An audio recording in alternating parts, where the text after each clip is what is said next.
Good morning, students. So today we'll talk about double displacement reaction, which has a very common type, precipitation reaction. So one of its type is precipitation reaction.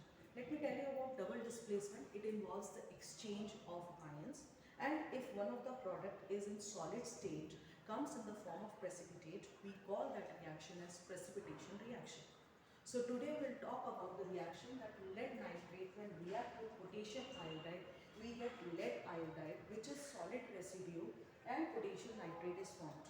So we'll see how this reaction takes place. So I'm taking in a test tube small amount of this lead nitrate. I have taken, and you can see this lead nitrate is colorless solution. In another test tube, I'll take potassium iodide. So you can see that this potassium iodide is also colorless. So these two are colorless solution.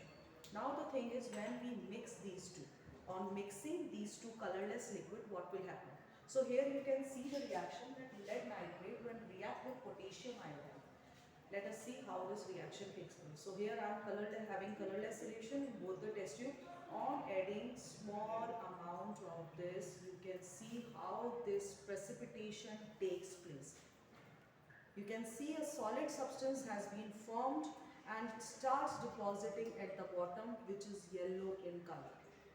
So earlier it was colorless, this was also colorless, and on mixing potassium nitrate, potassium iodide with lead nitrate, we get, you can see the solid product, the solid substance has been formed which get deposited at the bottom, and a liquid aqueous solution is there which is of potassium nitrate.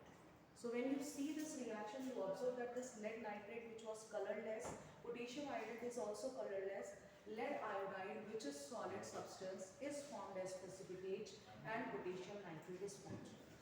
So since this lead nitrate is formed as solid, so we represent it by putting an arrow downward because it gets solidified at the bottom. Or you can represent its state by putting S that represents solid. So this is how the precipitation reaction can be explained. Thank you.